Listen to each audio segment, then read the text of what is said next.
Hey friends, Sean from SGTReport.tv and SGTReport.com here.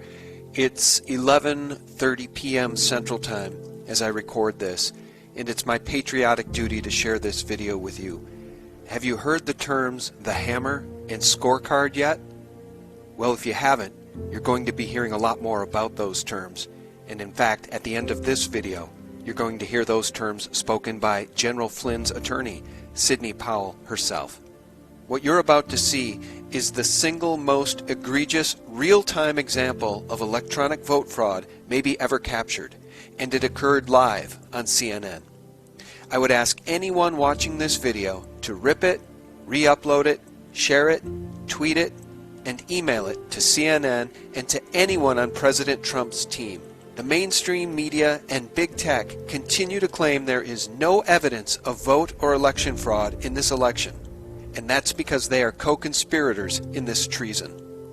This is an interview between L. Todd Wood and voter fraud researcher Russell Ramsland. And below this video, I will leave a link to the full interview so you can hear many more examples of electronic vote fraud captured by Russell Ramsland. This is some amazing video that you're seeing from CNN election night. And I want to go back and show you a little bit about this clip. First, I want to explain what's happening in this clip. What's happening in this clip is this is the live feed from Clarity Elections coming through the Associated Desk or Decision Desk HQ. So this is the live feed. You're seeing the database that Clarity has as it gets updated with votes, okay? And right now, and this little ribbon at the bottom, this is generated by CNN, and they update this a second after they get the update from Clarity up here. So let's just look. Right now, Andy Beshear, who is the guy that upset Matt Bevin, the governor at the time, Andy Beshear has 673,948 votes. That ties to what the ribbon from CNN says. Same thing with Matt Bevin, 662,235. 662,235. Now, let me take you through, and real quick, I'm going to run it again.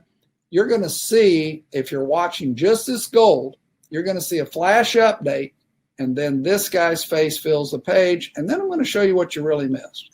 So here we go. Watch the gold. The update's coming. Boom, there it updates, and now here's this guy. Now let me show you what you missed.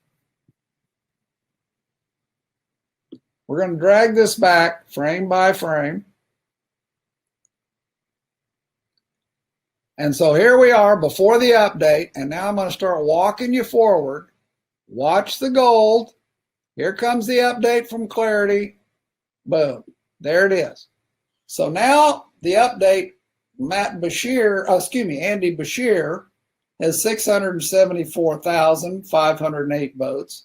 And look down below, Andy Beshear had 673,948. They haven't had a chance to update the ribbon because this is in split seconds we're looking now.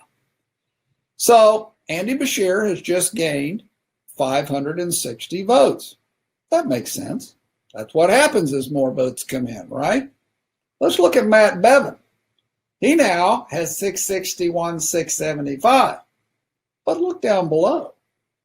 He did have 662,235 at the exact same second that Andy Beshear has gone up 560 votes. Matt Bevin has gone down 560 votes. This is vote switching in the computer. And by the way, between the 560 gain and 560 loss, you have just seen 25% of the loss amount of this race happen in front of your very eyes.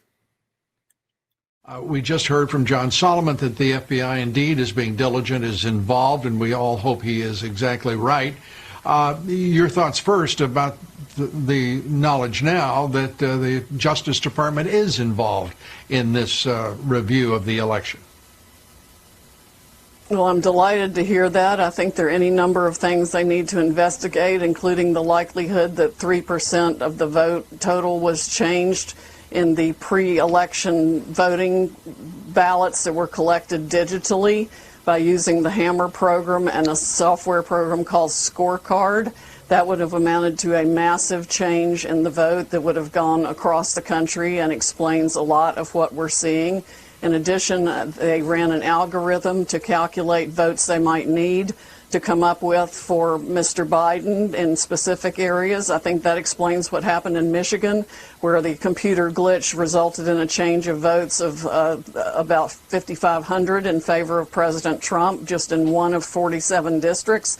All those districts need to be checked for that same, quote, software glitch, end quote, that would change the result in Michigan dramatically. The same thing is happening in other states. We've had hundreds of thousands of ballots mysteriously appear solely for Mr. Biden, which is statistically impossible as a matter of mathematics. It can all be documented. We are putting it into materials that we will file in federal court, and we need to seek relief in multiple states to enjoin the certification of any election result.